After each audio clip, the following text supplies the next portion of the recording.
जय श्रीमन्नारायण।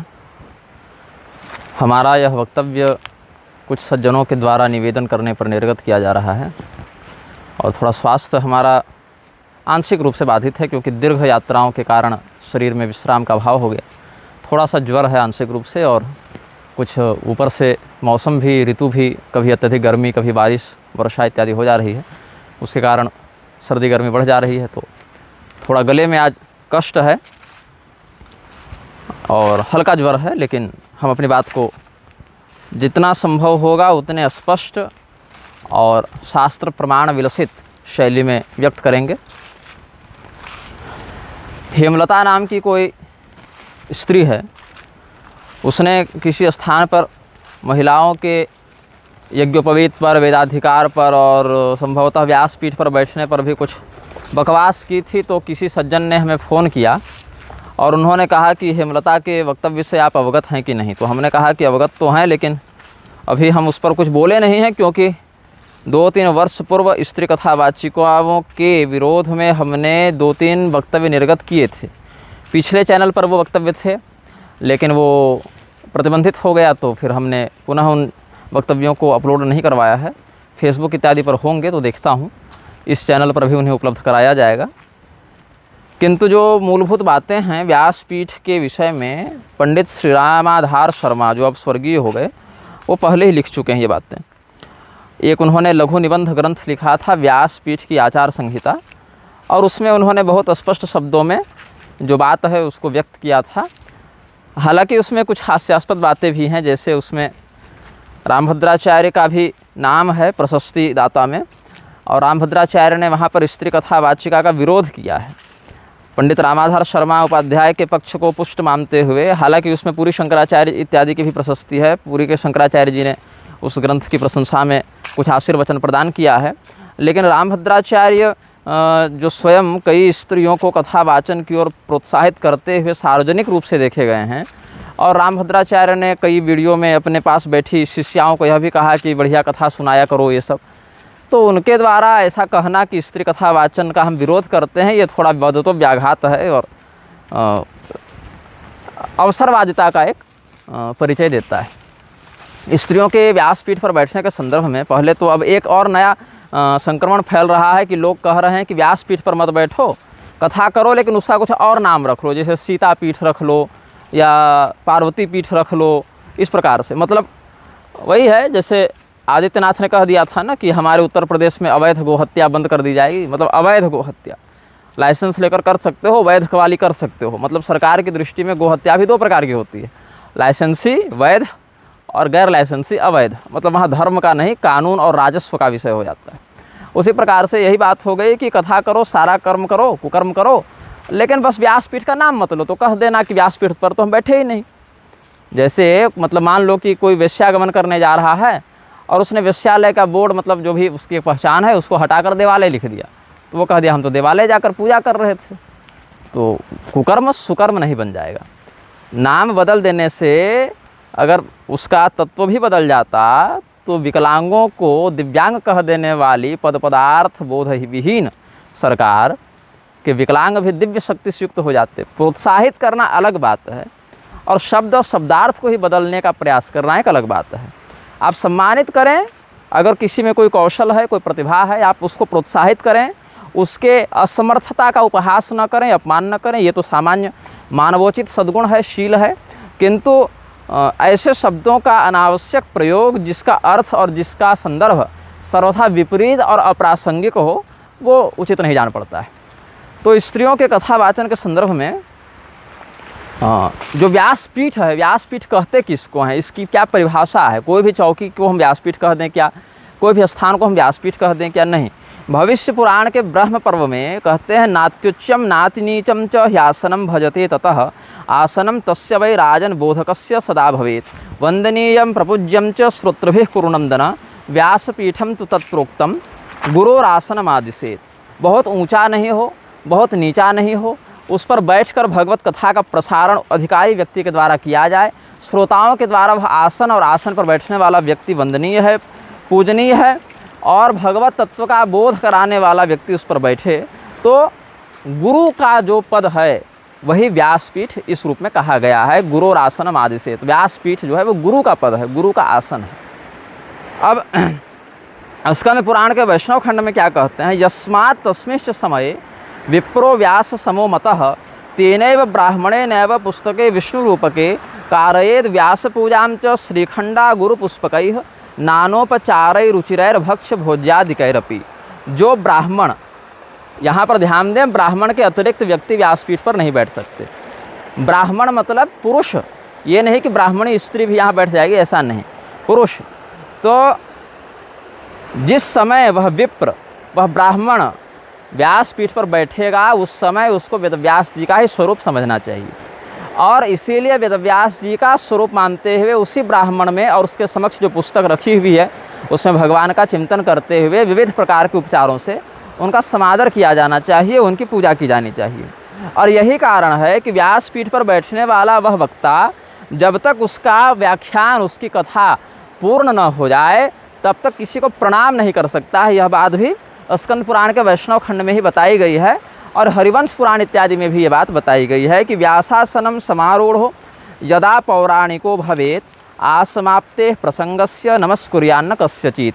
जब तक किसी प्रसंग पर जब वो व्याख्यान कर रहा हो, जब तक उसकी पूर्णता न हो जाए, वह व्यासपीठ से उतर न जाए, तब तक किसी भी व्यक्ति को वह प्रणाम नहीं करे। मतलब अब ऐसे कोई संत महात्मा आ जाए तो मानसिक अभिवादन तो किया जाता है, लेकिन उसके प्रति विशेष जो सामने प्रस्तुत होकर अभिवादन इत्यादि किया जाता है वैसा नहीं हो।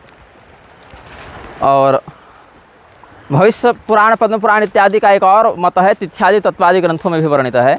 उसमें क्या कहते हैं, ब्राह्मणादिषु सर्वेषु ग्रंथार्थंचार पयनृप य एवं वाचयेत ब्राह्मण स विप्रो व्यास उच्यते। व्यास की क्या परिभाषा है, क्या रहता है, शास्त्रों में उसकी विवेक दृष्टि किस प्रकार से होनी चाहिए, ऐसा लक्षण बताते हुए व्यास का वो जो परिचय है वो शास्त्रों ने स्पष्ट किया है। कोई भी व्यक्ति व्यास नहीं बन सकता। अब इसमें क्या है कि मैं जब तिरुपति में था तो किसी सज्जन ने स्वामी विद्याभास्कर जी का एक प्रसंग मेरे सामने रखा कि गौरांगी देवी कोई उनकी शिष्या हैं, वो कथावाचन इत्यादि करती हैं, तो विद्याभास्कर स्वामी जी का उनके प्रति समर्थनात्मक व्यवहार क्या शास्त्रोचित है या अनुचित है। तो इस संदेश को प्राप्त करने के लगभग 5-10 मिनट के ठीक बाद स्वामी विद्याभास्कर जी सामने से आ रहे थे। वो जो पांचरात्राधिवेशन जो हुआ था वहाँ पांचरात्रागमों पर, तो वो सभा पूरी हो रही थी, वो कक्ष से बाहर आ ही रहे थे। हम भी संदेश देखे कि भाई एक बात आई है, तो हमने पूछा कि ये सच बात है क्या, ये कोई गौरांगी देवी हैं क्या? तो उन्होंने कहा हाँ हमारी शिष्या हैं, कथा इत्यादि करती हैं। तो हमने कहा कि फिर व्यासपीठ पर आप कैसे उनको प्रोत्साहित कर रहे हैं, कैसे आप अनुमति दे रहे हैं? तो उन्होंने कहा कि इसमें मध्यम मार्ग एक वो बता रहे हैं कि व्यास पीठ पर वो न बैठें, व्यासपीठ पर वेदव्यास जी का या वाल्मीकि जी का, आचार्यों का, ऋषियों का चित्र हो, ग्रंथ हो, और उसके कुछ नीचे बैठकर आप कथा करें। तो ये भी हम शास्त्रीय दृष्टि से उचित नहीं समझ रहे हैं, क्योंकि ये भी एक प्रकार से मतलब लिपापोती वाली बात हमको लगी कि भाई आप तो प्रधानता वहाँ पर ये नहीं कि उस गद्दी पर बैठे कि नहीं बैठे, बात है कि क्या सभा के मध्य वह इस प्रकार से धर्मोपदेश की अधिकारिणी है या नहीं। अब अधिकार के जहाँ तक बात रही, मेरा जो पिछला वक्तव्य जया किशोरी और रजस्वला इत्यादि प्रकरण पर आया था तो मुझे भारी गालियाँ पड़ी। भारत की स्वैरवर्तनी स्त्रियों के द्वारा भयानक हमें धिक्कारा गया कि तुम पुरुषवादी मानसिकता वाले हो। अब भैया हम पुरुष पैदा हुए तो क्या नपुंसकवादी मानसिकता का परिचय दें? तो पुरुष क्या बढ़िया फूल है ना। तो पुरुष जो है वो पुरुष के ही समान व्यवहार करेगा, लेकिन तुम तो स्त्री हो, तो स्त्रियोचित सौहार्द का, स्त्रियोचित सदाचार का, स्त्रियोचित संस्कार का परिचय क्यों नहीं दे रहे हो? क्योंकि शास्त्रों में भगवती द्रौपदी के द्वारा सत्यभामा जी को नारी धर्म का बड़ा सुंदर उपदेश किया गया है। माता अनुसुईया के द्वारा भगवती सीता के प्रति बड़ा सुंदर उपदेश किया गया है। और स्त्रियों को क्या नहीं करना चाहिए, इसके संदर्भ में भी शिव पुराण में, महाभारत इत्यादि में अप्सराओं के द्वारा देवर्षि नारद को गुण दोषादि से युक्त वचन बताए गए हैं। तो भगवान के बनाए हुए स्त्री और पुरुष दोनों में क्या क्या विहित कर्म है और क्या क्या निषिद्ध कर्म है, इसका स्पष्ट वर्णन मिलता है।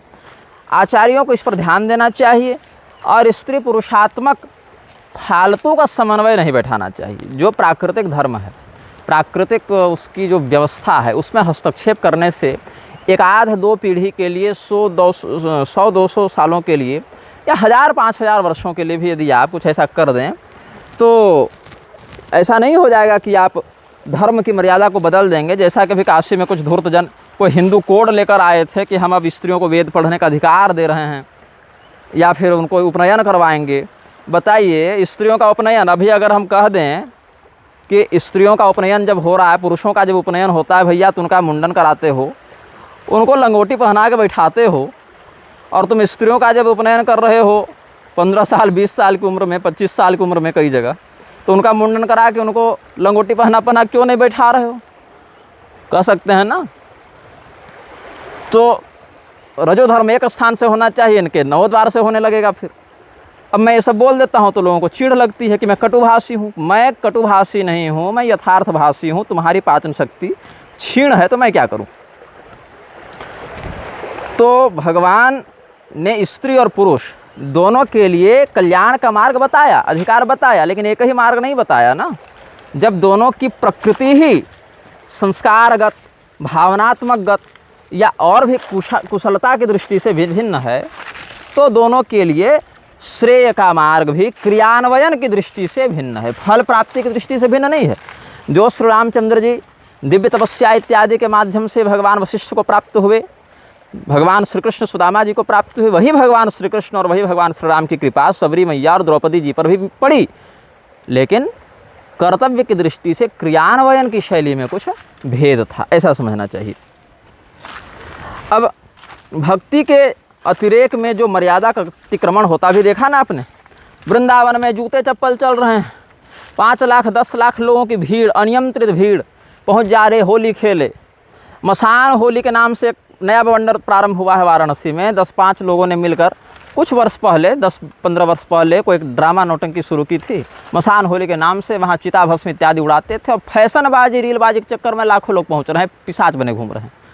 भगवान महादेव भी जो स्वरूप धारण करते हैं, अरे भैया वो हलाहल भी पीते हैं, क्षमता रखते हैं वैसा, स्वयं अर्धनारीश्वर बनकर स्त्री पुरुषात्मक अभेद को, प्रकृति पुरुषात्मक अभेद को दिखा देते हैं।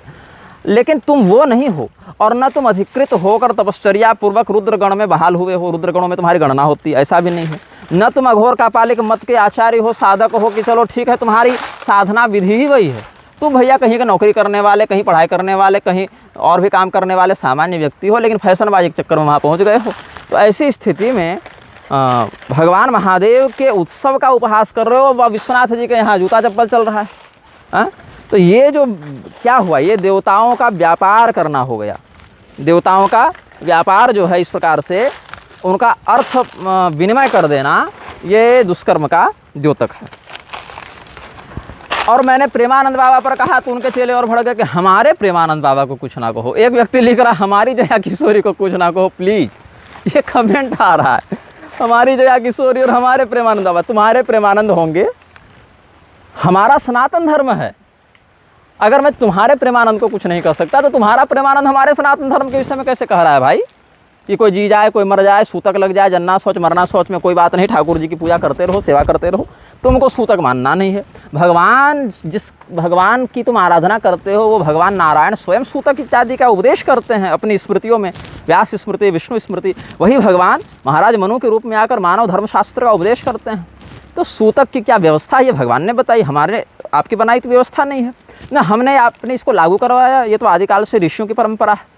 और जो व्यक्ति सूतक इत्यादि से परे हो जाता है, यावान अर्थोदपाने सर्वतः संप्लुतोदके तावान सर्वेषु वेदेषु ब्राह्मणस्य विजानतः।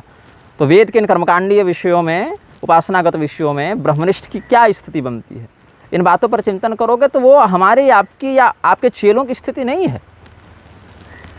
शास्त्र ने तो यह भी कहा कि महासाम्राज्याभिषेक इत्यादि के बाद व्यक्ति सूतक पातक से रहित हो जाता है, लेकिन फिर भी लोक व्यवहार में हम लोग मानते हैं, क्योंकि अगर हम नहीं मानेंगे तो दूसरा भी नहीं मानेगा, क्योंकि उसको तो पता है कि भाई ये नहीं मान रहा है, मतलब अनिवार्य नहीं है ये विषय। लेकिन अगर हम नहीं मानेंगे तो फिर क्या दुष्प्रभाव होगा इसका? सक्ताः कर्मण्य विद्वांसो यथा कुर्वन्ति भारत कुर्याद विद्वांस तथा सक्तः चिकीर्षुर लोक संग्रह। ये भाव जो है भगवान का, ये जो उपदेश है वो विखंडित हो जाएगा। इसीलिए हमने कहा कि भगवान की भक्ति जिन महात्माओं को प्राप्त हो गई है, अखंड वृत्ति जिनमें भगवत तत्व के प्रति बन गई है, ऐसे लोग भी अपनी निजी आराधना चाहे जिस विधान से करें या विधि निषेध माने या न माने, वो अपना लोक परलोक देखेंगे। लेकिन सार्वजनिक यूट्यूब फेसबुक के प्रसारण के माध्यम से हर व्यक्ति के वर्णाश्रम धर्म का उन्मूलन करते हुए, उनको कर्तव्य विमुख करते हुए मनमौजी की ओर ढकेलना, वही भक्ति के नाम पर यह सहन नहीं किया जाएगा। चाहे अब प्रेमानंद हो, चाहे अब देवानंद हो, चाहे इंद्र देवानंद हो, है ना। तो भगवान, अच्छा लोग क्या कह रहे हैं कि प्रेमानंद बाबा ने तो कभी कर्तव्य से विमुख होने कहा ही नहीं, कर्तव्य से विमुख होने नहीं कहा। उन्होंने क्या कहा, कर्तव्य करो, लेकिन यही नहीं बताया कर्तव्य क्या है। तुम ब्राह्मण हो, पुरुष हो, ब्राह्मणी हो, स्त्री हो, क्षत्रिय हो, वैश्य हो, शूद्र हो, वर्णशंकर हो, कुंवारे हो, विवाहित हो, विधुर हो, विधवा हो, क्या हो, इसके आधार पर तुम्हारा क्या कर्तव्य है ये तो बताया नहीं। क्या बोल दिया, केवल नाम जपो बेटा। ठीक है, नाम जपो, लेकिन तुम खाना तो खा रहे हो ना, विष्ठा तो नहीं खा रहे, अन्न नहीं खा रहे हो, माता से तो गमन नहीं कर रहे, पत्नी से ही कर रहे हो, तो वहाँ तो कर्तव्य का तुमको विधि निषेध पूरा मान रहे हो। तुम अन्न खाना है, विष्ठा नहीं खाना है, माता से गमन नहीं करना, पत्नी से ही करना है, तो इन बातों को जब तुम मान ही रहे हो तब तुम मुक्त कहाँ हुए, जीवन मुक्त? एकदम ही दिव्याचारी तो नहीं हो गए तुम। मतलब तुम्हारे कर्म बंधन के प्रति बनी हुई है अभिवृत्ति, तुम उतने पार नहीं पहुँचे हो जहाँ जाने के बाद नाम मात्र ही बच जाता है। तो जब तक वहाँ तक नहीं पहुँचे हो, बीच में ही नाव से कूद जाओगे तो डूब कर मरोगे ना। पार लगने के बाद उतरा जाता है ना बंधु, कि नाव की आवश्यकता नहीं है। बीच समुद्र में कूद जाओगे तो कहाँ जाओगे? ग्रहण में पूजन कर लो। अरे भैया, जिन पर ग्रहण लागू नहीं होता, तुम कहते हो भगवान पर ग्रहण लागू नहीं होता, भगवान पर तो भूख भी लागू नहीं होती ना, लेकिन भोजन तो करा रहे हो ना भगवान की सेवा में। भगवान को तो फूल की भी आवश्यकता नहीं, लेकिन चढ़ा तो रहे हो ना, डोलची में लेके घूम रहे हो ना। ये इस्कॉनिये और प्रेमानंद, ये सब के जो रीलबाजी के चक्कर में जो अखंड भक्ति की जो बाढ़ बही है ना, इसमें तैराक भी बहे जा रहे हैं। और काशी में श्मशान होली के नाम पे, वृंदावन में रंग भरी होली के नाम पे जो उत्पात मच रहा है, ये उन्माद है ना। ये भक्ति जो है उत्पात को, उन्माद को जन्म देती है, ये परम तत्व का नहीं करती है। मैं बता दे रहा हूँ, बहुत से लोग हमको गाली देते हैं कि तुम भक्ति का मर्म नहीं जानते। अभी कुछ दिनों के बाद महाराष्ट्र में हमारा व्याख्यान होने वाला है भक्ति योग पर ही, और भगवान कृष्ण ने गीता में जो भक्ति योग पर व्याख्यान किया है, मैं अपनी बुद्धि से जो समझ पाया हूँ उसका मैं वहाँ व्याख्यान करूँगा और प्रयास करूँगा। उसकी वीडियो भी उपलब्ध कराऊँगा आप सबों को। लगभग 8 से 10 घंटे का पूरा व्याख्यान होगा, जो 4-5 भागों में आप तक पहुँचाया जाएगा। तो अब मैं परसों में रतनपुर गया हुआ था, रतनपुर मंदिर में मैं दर्शन करने गया, देख रहा हूँ कुत्ता लेकर घुसे जा रहे हैं लोग मंदिर में। क्या जी, कुत्ता लेकर लोग घुसे जा रहे हैं? क्यों? भक्त है ना, भक्ति में कोई कमी नहीं है। जो कमी है बस सदाचार में कमी हो जा रही, बाकी भक्त तो सब हो गए। अब पहले अन्य युगों में भक्ति को सुदुर्लभा कहा गया, दुर्लभ नहीं। दुर्लभ तो स्वर्ग इत्यादि लोक हैं, भक्ति तो सुदुर्लभ है। यहाँ व्यक्ति पैदा नहीं हो रहा है, भक्त पहले हो जा रहा है। अन्य युगों में एक आध कोई विधि निषेध परे वाले भक्त हुए। भगवान के अत्यंत अनन्य भक्त ध्रुव जी महाराज अपने अंतिम श्वास तक विधि निषेध पूर्वक भगवान का पूजन यजन करते रहे। वो नहीं कह रहे हम तो 6 महीना में भगवान को देख लिया, अब हम क्या करें जी, कुछ हम पर लागू नहीं होता। लेकिन नहीं, अंतिम समय तक भगवान का विमान आया है, उस समय बैठकर पूजा कर रहे हैं। उनके लिए पार्षद रुके हैं कि इनकी पूजा पूरी हो जाए तो लेकर जावें, तो फिर भी नहीं गए। वहाँ जो ऋषि महर्षि थे उनको प्रणाम किया, महाराज आप अनुमति दे तो अब हम जाएँ, यहाँ पर आपका दर्शन सुलभ था, वहाँ पर ध्रुव लोक में आपका साहचर्य इस प्रकार से सुलभ नहीं होगा। ये ध्रुव जी का आचरण है ना। ध्रुव जी से बड़े भक्त तुम बने घूम रहे हो। रील देख देख के लोग हमें सिखा रहे हैं कि तुम नहीं जानते बाबा प्रेमानंद को। हाँ भैया, नहीं जानते, नहीं जानते, क्योंकि हम भगवत तत्व को जानने में फंसे हुए थे ना। लेकिन जिस बात को उन्होंने अपने मुख से कहा है, जिस बात का वीडियो उपलब्ध है, उस बात को भी हम कैसे अप्रमाणिक कह दें भाई कि उन्होंने नहीं कहा है? तो उनको जानकर हम क्या करेंगे? एक एक व्यक्ति को मैं नहीं जानता रह सकता ना। हर व्यक्ति का चेला यही कहेगा कि तुम रामभद्राचार्य को नहीं जानते, तुम मुरारी बापू को नहीं जानते, तुम इंद्रदेवानंद को नहीं जानते, तुम प्रेमानंद को नहीं जानते, तुम अनिरुद्धाचार्य को नहीं जानते। अरे अनिरुद्धाचार्य को मैं जानूँ या न जानूँ, लेकिन ये तो जान रहा हूँ कि वो व्यक्ति विधवा विवाह का समर्थन करता है। उसका वो वक्तव्य हमने सुना, तो सुना तो ये तो पता चला ना कि इस प्रसंग में इस व्यक्ति का यह मत है और वो मत शास्त्र के स्पष्ट विरुद्ध जा रहा है। पर्याप्त है। बाकी हमको क्या मतलब कि उसने सुबह भिंडी खाई कि गोभी खाई और रात को पिज्जा खाएगा कि खीर? उस बात पर हम नहीं कह रहे हैं ना कि बैठकर मैं सीसीटीवी लगाकर। लेकिन जिस व्यक्ति ने सार्वजनिक रूप से लोगों को उपदिष्ट करने के भाव से जो बात कही हो, उस पर मैं बोलूँगा। अब चाहे उसके लिए तुम कहोगे हमारे प्रेमानंद को कुछ ना कहो भैया, तो तुम्हारा प्रेमानंद भी कहना बंद कर दें सनातन धर्म के विषय में उल्टा पुल्टा, तो हम भी कुछ नहीं कहेंगे। हमारा कौन सा उनसे सौतिया डाह चल रहा है कि कहवे करेंगे तब खाना पचेगा। अब एक और प्रकरण इस पर स्त्री कथा वाचन पर हमारे पास उपलब्ध है। रामाधर शर्मा उपाध्याय जी ने जो पुस्तक लिखी थी व्यासपीठ की आचार संहिता, वो हमने देखी थी मोहगांव जब मैं गया था प्रवचन करने कुछ वर्ष पूर्व। तो वहाँ पर बगल में लोहझरी गांव है, वहीं पर वो रुकते थे प्रवचन करने, और जिस कक्ष में वो रुकते थे उसी कक्ष में मैं भी ठहरा हुआ था। तो उसके गृहपति अजब सिंह चंद्रवंशी जी ने वो पुस्तक हमें दिखाई थी, तो हमें वो पुस्तक अच्छी लगी। बाद में किसी महात्मा ने हमें उस पुस्तक की PDF भी भेज दी थी, तो PDF भी हमारे पास उपलब्ध है। तो उस विषय में हम अपना मत यहाँ पर कुछ प्रमाण पूर्वक अवगत कराएंगे आप सबों को। भगवान ने स्पष्ट कहा है, श्रुति स्मृति ममय वाग्य यस्त उल्लंघ्य वर्तते, आज्ञा छेदी ममद्रोही, या आज्ञा भंगी दोनों बात है, और मद भक्तोपि न वैष्णव, कि वेद की मर्यादा, स्मृति की मर्यादा, ये सब हमारी जो आज्ञा है उसके अंतर्गत आते हैं। जो वेद है, जो स्मृति है, अब आजकल पढ़ाया क्या जा रहा है, इतने वर्ष पहले ऋग्वेद लिखा गया, उत्तर वैदिक काल, पूर्व वैदिक काल, उपनिषद काल, पौराणिक काल, भक्ति काल।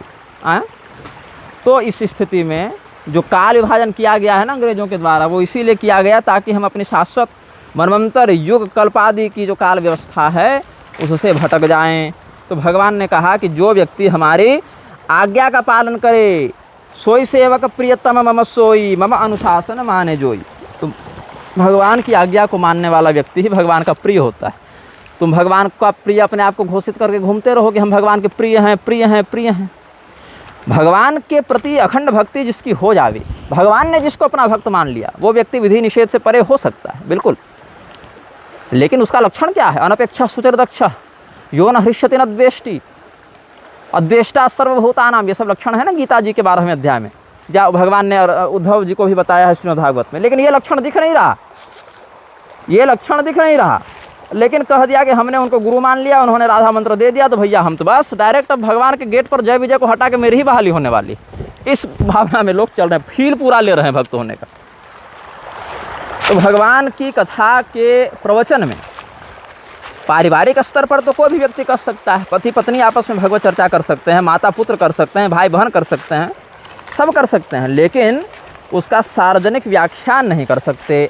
प्रब्रूयाद ब्राह्मणस्तेषाम नेतराविति, ब्राह्मण के मुख से ही धर्मशास्त्र का सार्वजनिक उपदेश प्रशस्त बताया गया है, अन्य के मुख से नहीं। ब्राह्मी हियोनिमापन्न सुगुह्यमपि यो वदे न तेन गर्ह्यो देवानाम तस्मादेतद् ब्रवीमिते। भगवान का तत्व, धर्म का तत्व बड़ा गूढ़ है, बड़ा गहन है।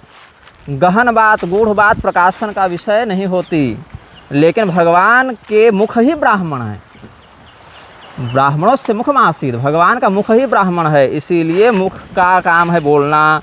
भगवान ने अधिकृत किया है ब्राह्मण को धर्मशास्त्र का उपदेश देने के लिए, इसलिए उन बातों का प्रकाशन करता हुआ ब्राह्मण दोष से लिप्त नहीं होता, ये बात है।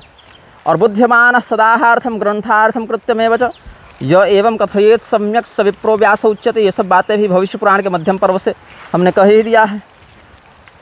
अच्छा, पद्म पुराण का जो भागवत महात्म्य है, जहाँ कहते हैं विरक्तो वैष्णवो विप्रो वेद शास्त्र विशुद्धिकृत दृष्टांत कुशलो धीरो वक्ता कार्युत निष्प्रह, इसके में भी व्याख्यान में लोग वैष्णवो विप्रो का अर्थ कर देते हैं कि केवल जो वैष्णवी दीक्षा लिया हुआ है, केवल जो हमारे संप्रदाय का है वही भागवत कर सकता है, ये बात भी लोग कह देते हैं। लेकिन कौशिकी संहिता में स्पष्ट किया, विष्णु का मुख ही वैष्णव है, यहाँ पर ऐसा कहा। वहाँ पर विष्णु का मुख कौन है? भगवान विष्णु का मुख कौन है? ब्राह्मण ही मुख हैं, इसीलिए ब्राह्मण यहाँ पर वक्ता होने का अधिकार रखता है। शातातप स्मृति का वचन है ना, सर्वदेव मयो विप्रा न तद वचन मन्यथा, इस प्रकार से कहते हैं। और ब्राह्मणा जंगमम तीर्थम निर्जलम सार्वकामिकम तेषाम वाक्योदके नैव शुद्धयन्ति मलिना जना।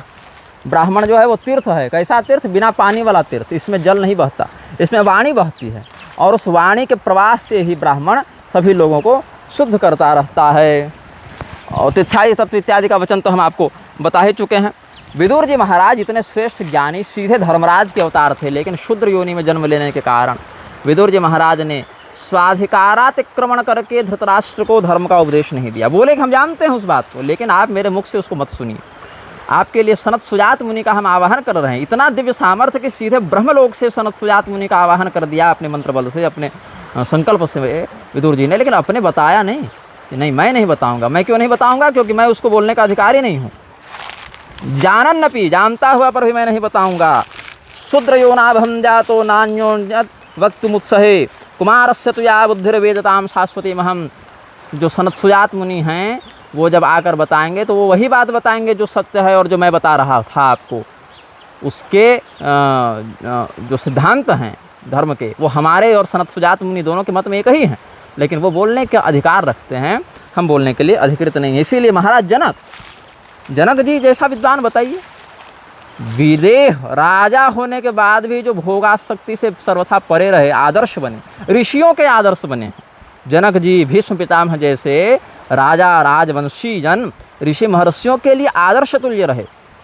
लेकिन विदुर जी भीष्म पितामह सब व्यासपीठ पर नहीं बैठे, सरसैया पर लेट के भले हजारों श्लोकों में बता दिया कि क्या धर्म का मत है, लेकिन व्यासपीठ पर बैठकर उन्होंने ऐसा नहीं कहा। और जनक जी भी कर्मणैव वही संसिद्धि मास्ता जनकादय, जनक जी महाराज भी स्वकर्मनिष्ठ होकर ही परम तत्व को प्राप्त किए हैं भगवान। अच्छा, यहाँ पर क्या होता है कई बार ना, कर्म से लोग ब्राह्मण बनाते चलते हैं। अरे जनेऊ पहन लो, हो गया, ब्राह्मण का काम करने लोगो, हो गए ब्राह्मण।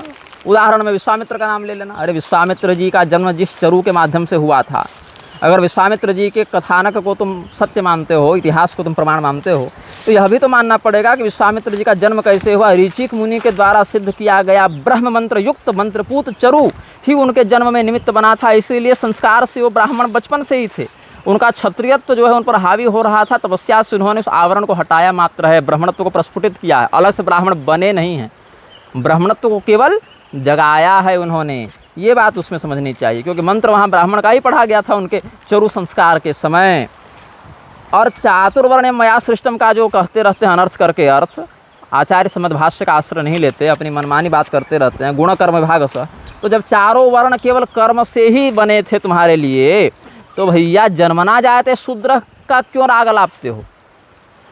मतलब 3 वर्ण जो हैं वो कर्म से हो जा रहा है, लेकिन शूद्र बेचारा जन्म से ही हो जा रहा है। क्यों वहाँ पर जन्मना जाते शूद्र क्यों? चारों वर्णों में भगवान ने ये तो नहीं कहा कि हमने 3 वर्ण कर्म से बनाए और 1 वाला जन्म से बना दिया, ऐसा तो नहीं कहा था ना। लेकिन तुम्हारा क्या कुतर्क है कि ब्राह्मण क्षत्रिय वैश्य तो कर्म से व्यक्ति बन जाता है, लेकिन जन्म से भैया शूद्र होता है। अच्छा, मजे की बात यह है कि जो कर्मणा मान रहे हैं ना, वो भी किसी को कर्मणा वैश्य नहीं बना रहे, कर्मणा क्षत्रिय नहीं बना रहे, सबको कर्मणा ब्राह्मण ही बनाते चल रहे हैं। लेकिन इसमें भी क्या है, भगवान ने स्पष्ट कहा जन्मना ब्राह्मणो गुरु, जन्म से ही ब्राह्मण सबका आचार्य होता है। नाभिवाद्यास्तु विप्रेण क्षत्रियाद्याः कथंचन ज्ञान कर्म गुणोपेता यद्यप्येते बहुश्रुता। क्षत्रिय वैश्य शूद्रादि जन भी ज्ञान से तपस्या से अगर वरिष्ठ भी हों तो भी ब्राह्मण इनका प्रणाम निवेदन न करे, इनको प्रणाम न करे। क्यों? क्योंकि अन्य जन्मों के पुण्य के कारण इसको ब्राह्मण शरीर मिला है। सम्मान करे, अभिवादन करे, लेकिन पैर इत्यादि न छुए, उनका आचार्य भाव से उनको प्रणाम न करे। और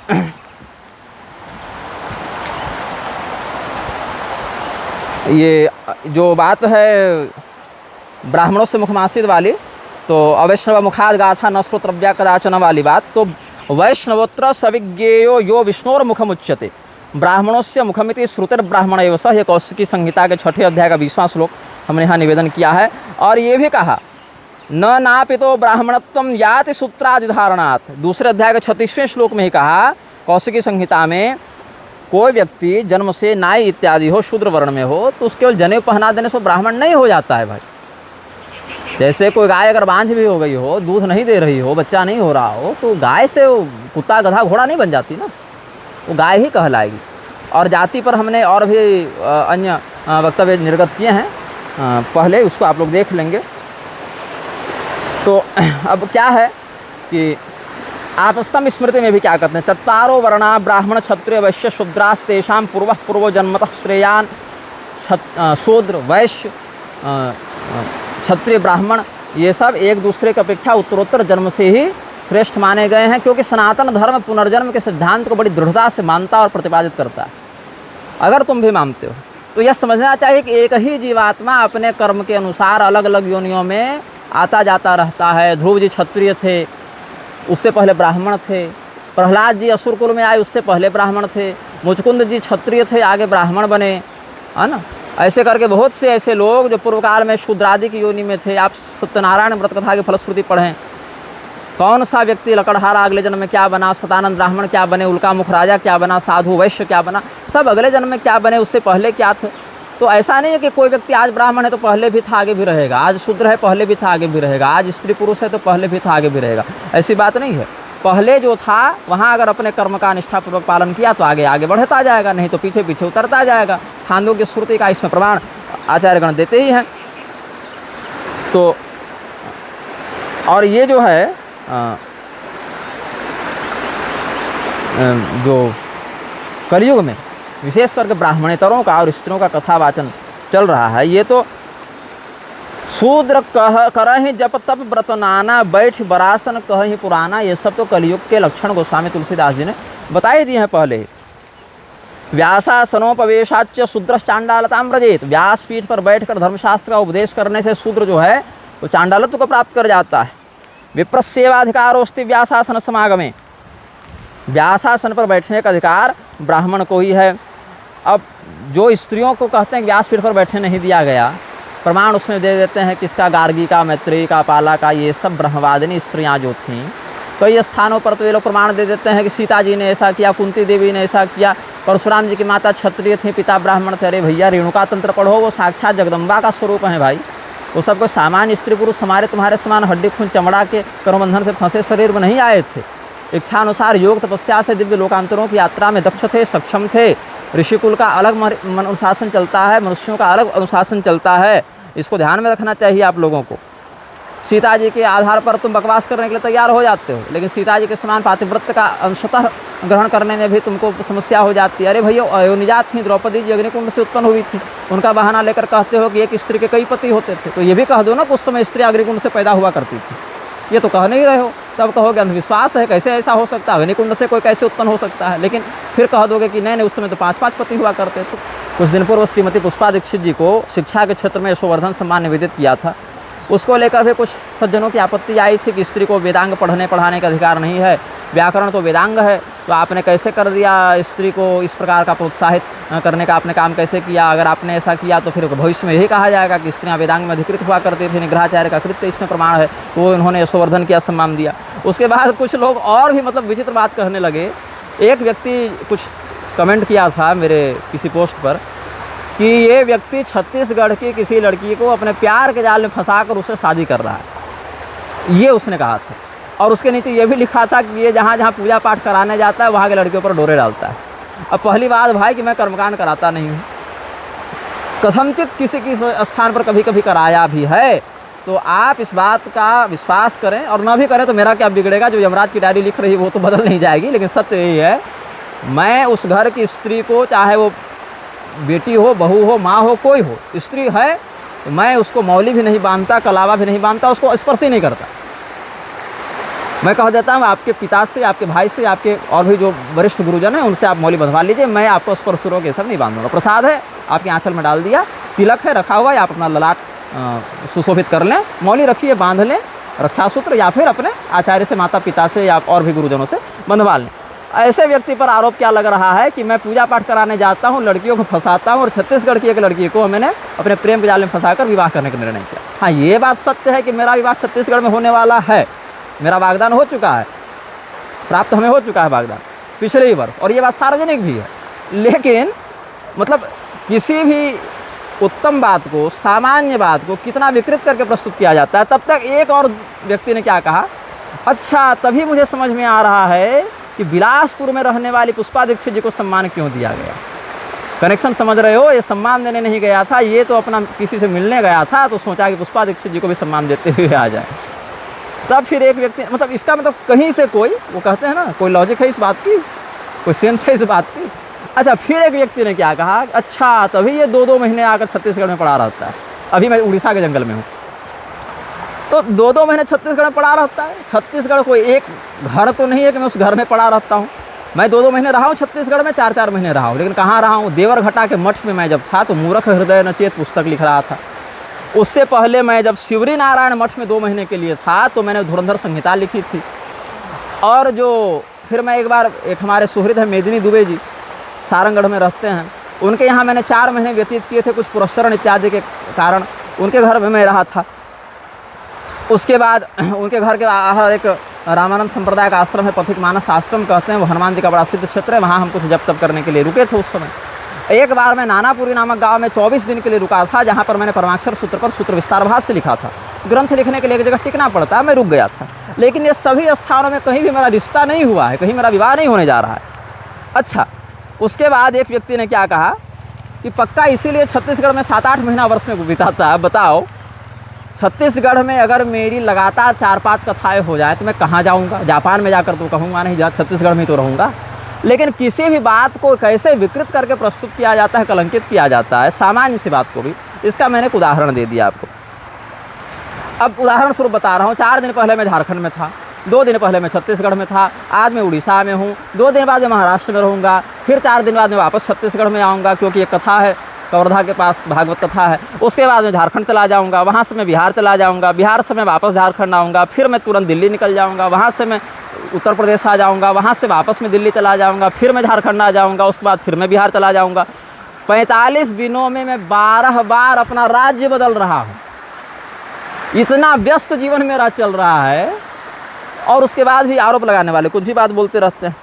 तो जो ये बात है व्याकरण इत्यादि की बात, पुष्पा दीक्षित जी के विषय में जो कहा कि वेदांग का अधिकार नहीं है, तो स्त्रियों के लिए वेदांग छोड़िए आप, धनुर्वेद जो है उपवेद है, लेकिन शस्त्र संचालन में स्त्रियों का कौशल आप शास्त्रीय आख्यान से सिद्ध समझते हैं कि नहीं समझते हैं, ये चिंतन करना चाहिए। कई जी जो गई थी राजा दशरथ के साथ युद्ध क्षेत्र में उनकी सहायता करने गई थी, तो उसमें क्या कहते हैं? ऋग्वेद का एक मंत्र है, ऋग्वेद की श्रुति है, स्त्रियो हिस आयुधान चक्रे किम आकर नवलास सेना वाला जो मंत्र है, उसके संदर्भ में चिंतन किया जाए तो स्त्रियां भी समयानुसार युद्ध कला में प्रवीण देखी गई हैं। और प्रवीण ऐसा नहीं कि घर में चाकू छुरी चलाते चलाते, ऐसी कुशलता जो प्रशिक्षित सैनिकों के पास होती थी। गायन में स्त्रियों की कुशलता आप स्वीकार करते हैं कि नहीं करते हैं? जबकि गंधर्व वेद तो उपवेद है।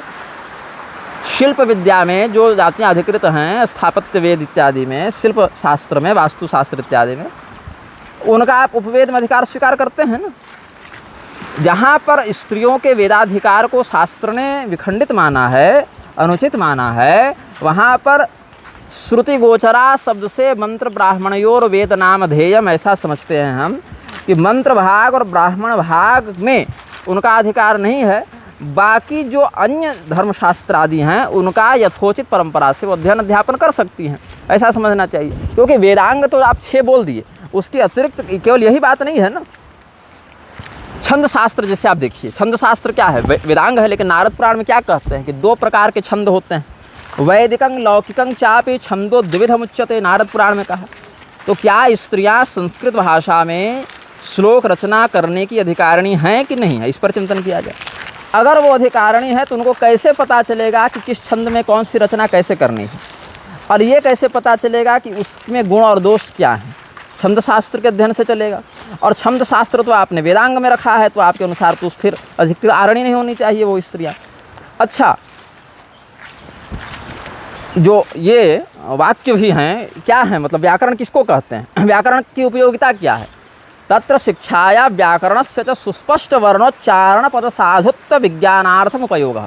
हिरण्यकेशी श्रौत सूत्र का वचन है कि शिक्षा नामक शास्त्र और व्याकरण नामक शास्त्र का कार्य क्या है? वर्ण का उच्चारण, पद की साधुता, उसका किस प्रकार से विशिष्ट अर्थ प्रयोग करना है, उपयोग करना है, उसका बोध ही व्याकरण और शिक्षा से हमें प्राप्त होता है। तो ये प्राप्ति तो भगवान पाणिनि ने वैदिक और लौकिक दोनों विधान के लिए उपदिष्ट की है। ये मत तो उन्होंने दोनों मार्ग से बताया है।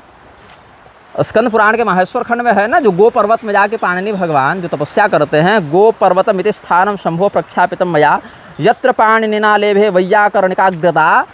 तो भगवान पाणिनि ने जब ये अपना तपश्चर्या का आचरण किया तो लौकिक और वैदिक दोनों विधानों से उन्होंने व्याकरण का प्रवर्तन किया। और व्याकरण तो है, वेदांग है, अवश्य है, किंतु व्याकरण की वह सूत्र परंपरा, वह प्रत्याहार परंपरा, वह तिजंत कृदंत इत्यादि की परंपरा, तिंगंत कृदंत इत्यादि की जो परंपरा है, शब्दरूप धातुरूप इत्यादि के, कारक इत्यादि के, जो वो सब अग्नि पुराण में, गरुड़ पुराण के आचार कांड में, नारद पुराण इत्यादि में वर्णित हैं। हजारों हजार श्लोकों में वर्णित हैं ये सारे प्रकरण, अन्य शास्त्र आदि में भी। इसीलिए क्या कहा, गोपथ का भी वचन है ना, एतद वै व्याकरणम धात्वर्थ वचनम, तो का तंत्र में सूत्र है लोकोपचारात ग्रहण सिद्धि।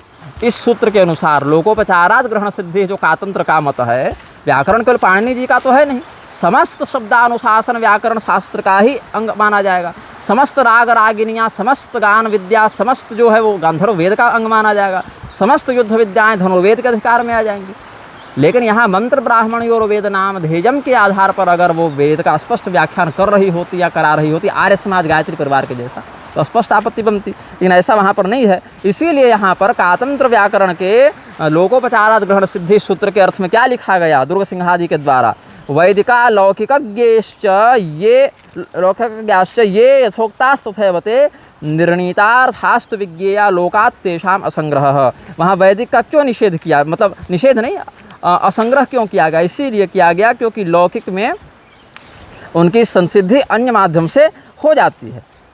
केवल इतना ही क्यों, फिर सांख्य दर्शन भी पढ़ने से निषेध करना चाहिए स्त्रियों को, वैशेषिक दर्शन से भी निषेध करना चाहिए, क्योंकि कहते हैं शिक्षा प्रजापति, ये गर्ग संहिता के विश्वजित खंड में कहते हैं मुखम व्याकरणम प्रोक्तम पिंगलः पाद उच्यते मीमांस शास्त्रम हस्तौ च ज्योतिर्नेत्रम प्रकीर्तितम आयुर्वेद पृष्ठदेशो धनुर्वेद उरस्थलम गांधर्वं रसनम विद्धि मनोवैशेषिकम स्मृतम सांख्यम बुद्धिरहंकारो न्यायवाद प्रकीर्तितः वेदांतम तस्य चित्तम ही वेदस्यापि महात्मनः। तो साध्वी स्त्री ब्राह्मणी स्त्री का इतना अंश में तो अन्य माध्यमों से जो प्रत्यक्ष श्रुति परंपरा न हो, अन्य माध्यमों से जैसे पुराण आदि के माध्यम से, अन्य आप्त वचनों के माध्यम से महर्षि पाणिनि का जो सूत्र विज्ञान है वो आप्त वचनों के आधार पर यहाँ पर ग्रहणीय माना जा सकता है। क्योंकि वाक्यम द्विविधम लौकिकम वैदिकम च, तर्क संग्रह में इसका किया है वैदिकम ईश्वरोक्तत्वात् सर्वमेव प्रामाण्यम और लौकिकम त्वाप्तोक्तम प्रमाणम। तो आप्त वचनों के अनुसार महर्षि पाणिनि ने जो विशुद्ध वेदांग था उसकी मर्यादा को ऐसे प्रारूप में प्रवर्तित किया, प्रस्तुत किया जिस प्रारूप में वह सर्वोपयोगी हो सके, ऐसा हम समझते हैं। तो इसीलिए हमारा वह कृत्य जो है वह हम अपनी दृष्टि में अभी तक निर्दुष्ट ही मानते आए हैं, क्योंकि वहाँ पर प्रत्यक्ष वेद की परंपरा वाला जो है उस प्रकार नहीं किया जा रहा है, तो अन्य आप्त लोक संग्रह आदि के माध्यम से उसका व्याख्यान किया और करवाया जा रहा है। उसमें भी आर्य समाजी और गायत्री परिवार की विधि से नहीं, अपितु उसका निषेध करके। और वो स्वयं ही कहती हैं कि जो कथावाचक इत्यादि गद्दी पर बैठकर काम कर रहे हैं वो और भी अनर्थ कर रहे हैं, क्योंकि शब्द शब्दार्थादि का उचित बोध नहीं होने से उन्होंने जो धर्मशास्त्र का तात्पर्य जिस विधि से प्रस्तुत किया जाना चाहिए उस विधि से वो नहीं कर रहे हैं। ये सब बातें तो वो कहती हैं। तो जो स्त्रियां कह रही हैं कि रजोस्वला होने पर हम क्यों नहीं करेंगे, अरे भैया स्वैरवर्तिनी मनमौजी करने वाली स्त्रियों की बात नहीं है, ये पृथ्वी उनसे नहीं चलती है, ये तो सती स्त्रियों से, साध्वी स्त्रियों से चलती है। सती भी सत्यवादी भी, सत्य वचन बोलने वाले सत्पुरुषों से, साध्वी पतिव्रता स्त्रियों से इस पृथ्वी का गौरव है, जीवनीय शक्ति है। मनमौजी आचरण करने वाली शूर्पणखा, ताड़का और पूतना इस धरती को थोड़े चला रहे हैं, सती अनुसुईया इत्यादि चला रही हैं ना। तो इस पृथ्वी में सदाचारण स्त्रियाँ अगर एक भी मात्रा में हो, एक दो भी हो, उनका सम्मान है।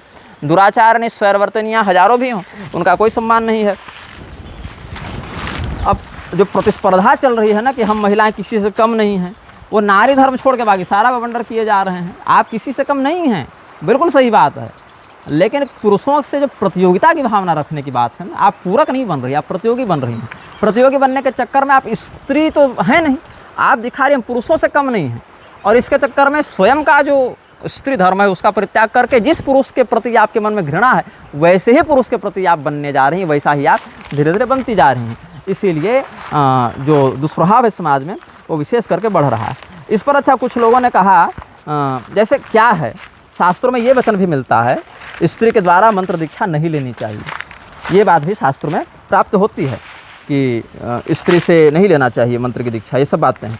लेकिन शास्त्रों में यह वचन भी मिलता है कि स्त्री के मुख से लिया गया मंत्र शुद्ध होता है, सिद्ध होता है। लेकिन किस मंत्र की बात कहाँ पर है, किस संप्रदाय की बात कहाँ पर है, किस विधान और अधिकार की बात है, ये सब भी देखना चाहिए। पूरी के शंकराचार्य जी स्वामी निश्चलानंद सरस्वती जी का एक वचन आया था, रुद्राक्ष की माला पर शक्ति मंत्र नहीं जपना चाहिए, दिन में नहीं जपना चाहिए, रात में नहीं जपना चाहिए, सर्प है क्या, नहीं। तो ऐसा कुछ उनका आया था। तो कुछ लोगों ने कहा कि उनका मत सही है, कुछ लोगों ने कहा गलत है। क्योंकि शक्ति मंत्र रुद्राक्ष पर जपने का नियम है। अब शास्त्र में दोनों बातें मिलती हैं कि शक्ति मंत्र रुद्राक्ष पर जपना चाहिए कि नहीं जपना चाहिए, तो दोनों बातें शास्त्र में ही मिलती हैं। जप भी सकते हैं, नहीं भी जप सकते हैं। काली, तारा, त्रिपुर सुंदरी इत्यादि का मंत्र जपने में दोष नहीं है, ऐसा भी मत है। कुछ कहते हैं दिन में शिव मंत्र जपना चाहिए, रात्रि में शक्ति मंत्र जपना चाहिए। कुछ कहते हैं रात्रि में शक्ति मंत्र तो जपे लेकिन शंखमाला इत्यादि से जपे, रुद्राक्ष से न जपे। कुछ कहते हैं कि नहीं, रुद्राक्ष से जप सकते हैं। तो ये तो देखना पड़ेगा किस देवता का मंत्र है और कौन सा व्यक्ति उस मंत्र का जप कर रहा है, ये सब बातें हैं। ऐसे ही यह देखना पड़ेगा कौन सा शास्त्र किस परंपरा से कहाँ पर प्राप्त हुआ है और कौन सा व्यक्ति उसका उपदेश कर रहा है। अगर वह वैदिक विधान से वैदिक मर्यादा का उपदेश करने के लिए अनधिकृत व्यक्ति के द्वारा प्रयोग किया जा रहा है तो गलत है। लेकिन वही जो पुराण इत्यादि में या आगमों में या सूत्र आप्त वाक्यों के माध्यम से वो ज्ञान जो प्राप्त हुआ, यथेमाम वाचम कल्याणी श्रुति के आधार पर वेद का ज्ञान सबों के लिए उपयोगी है, तो प्रत्यक्ष परंपरा से नहीं है ना, वो परोक्ष परंपरा से है। तो परोक्ष परंपरा के आधार पर स्त्रियों का धर्मशास्त्रों में वैसा अधिकार सिद्ध हो जाता है। हाँ, प्रत्यक्ष परंपरा से वेदादि का अध्ययन नहीं कर सकते, व्यासपीठ पर व्याख्यान नहीं कर सकते, लेकिन परोक्षतः उन बातों का व्याख्यान व्यक्तिगत रूप से अन्य लोगों को संकेत करने के लिए व्यक्ति करता है अन्य माध्यमों से। इसमें तो कोई आपत्ति शास्त्र ने हमारी दृष्टि में व्यक्त नहीं की है। और कुछ लोग ये कहते हैं शतपथ ब्राह्मण का वचन कहते हुए कि स्त्रीमुखात धर्म मीमांसा वाला जो है वो शतपथ ब्राह्मण का वचन नहीं है भाई, वो शतपथ ब्राह्मण के व्याख्या भाग की टिप्पणी में किसी ने लिखी थी। हालांकि बात सही है, लेकिन उसको शतपथ ब्राह्मण बोलकर आप श्रुति सिद्धांत बोलकर प्रचारित नहीं कर सकते हैं। ये सब बातें हैं। शास्त्राधिकारो न स्त्रीणाम न ग्रंथानाम च धारणे तस्मादिहान्य मन्यमते तच्छासनम अनर्थकम, ये सब बातें ब्रह्मखंड में हैं भविष्य पुराण के, ये सब बातें भी चिंतनीय हैं। तो मेरा यह जो वक्तव्य है व्यासपीठ पर और स्त्री व्यासाधिकार पर, जो पैसा कमाने के लिए ही व्यासपीठ पर बैठे हैं वो तो यहाँ तक कह रही है कि रजस्वला होने में भी क्या दिक्कत है भाई, हम तो बैठकर कहेंगे। वो तो इस बात को भी नहीं मानने वाली। कल को कहेंगे काली जी निर्वस्त्र घूमते थे तो हम भी घूमेंगे। आदिशक्ति से एको पैसा कम अपने आप को थोड़े मान रहे हैं ये लोग। तो अगर स्वैरवर्तिनी स्त्री कुछ कह रही है उसको नहीं मान सकते हैं। हमारे क्षेत्र में तो शूद्र वर्ण की अंत्यज स्त्रियां भी रजोधर्म से युक्त होती हैं तो खेतों में काम करने नहीं जाती। 10-5 महिलाएं हैं, एक नहीं आई तो पता चल जाता है क्यों नहीं आई। वो तो इतना मान रही है कि हम खेती में नहीं जाएंगे, धान रोपने नहीं जाएंगे। यहाँ पर मंच पर बैठकर, व्यासपीठ पर बैठकर रजस्वला स्थिति में जब कहता है व्यक्ति, मतलब धर्मशास्त्र का वचन है कि व्यक्ति रजस्वला का मुख न देखे या रजस्वला स्त्री एकांत में वास करे, वहाँ उसका तिरस्कार करके सभा में बैठ के हल्ला किया जा रहा है और उसका प्रोत्साहन किया जा रहा है, उसी को धर्म बताया जा रहा है। तो तुम्हारे धर्म के अनुसार तो संसार नहीं चलता है। यमराज के यहाँ पर तुम्हारा संविधान कोई मायने नहीं रखता है। जो धर्मम तो साक्षात भगवत प्रणीतम में और धर्मान भागवतान विद्धि जो है, तो 12 लोग जो परम भागवत धर्म वेत्ता हैं उसमें यमराज भी एक हैं, बलिर्वैया सकीर वयम। तो वहाँ पर यमराज तो वही धर्म मानेंगे जो भगवान के मत में धर्म है। तुम्हारे मत में जो धर्म है वो धर्म है कि धर्माभास है कि विधर्म है कि आभासोपमा छल है, ये तो भगवान यमराज जान ही रहे हैं। तो इसीलिए स्त्रियों के कथावाचन की बात जो है व्यक्तिगत रूप से घर में बच्चों को सत्संगात्मक स्थिति से स्त्रियों के बीच कर सकते हैं, लेकिन सार्वजनिक रूप से व्याख्यान करना उसका हम अनुचित मानते हैं और गर्हित भी है, दंडनीय भी है। इसमें कोई कितना भी प्रलाप करता रहे, धर्मशास्त्र सिद्धांत बदलते नहीं हैं। प्रलाप करने वाला तो यहाँ तक कह दे रहा है कि स्त्री बहुविवाह कर ले, विधवा विवाह कर ले, रजस्वला स्थिति में भी कथा कह दे, बहुत तरह के प्रपंच हो जाते हैं। तो उस पर ये पीढ़ियों का संक्रमण है, विकृति है, इसमें धर्म सिद्धांती बोध नहीं है। कहने को तो 10 तरह की बातें हमारे विषय में भी लोग कह ही रहे हैं, और ऐसे लोग कह रहे हैं जो किसी भी दिन चाहें तो इन बातों की सत्यता का परीक्षण कर सकते हैं, लेकिन फिर भी परीक्षण नहीं करते, केवल बकवास उनकी समाज में फैलती रहती है। और लोग कहते हैं कि 10 लोग ऐसी बातें कह रहे हैं तो ज़रूर कोई बात होगी। तो क्या कर सकते हैं इसमें? लोकापवाद अगर मेरे किसी कर्म प्रारब्ध के कारण मेरे ऊपर लगना ही होगा, हम उसको रोक भी नहीं सकते। और अगर नहीं लगना होगा तो कोई कितना भी कहे, भगवान सत्य की जो प्रभा है, उसका जो प्रकाश है, उसको अक्षुण्ण ही रखते हैं। तो इन वचनों के साथ हम अपने वक्तव्य को पूर्ण करते हैं। श्रीमन्नारायण हर हर महादेव। नमः शिवाय।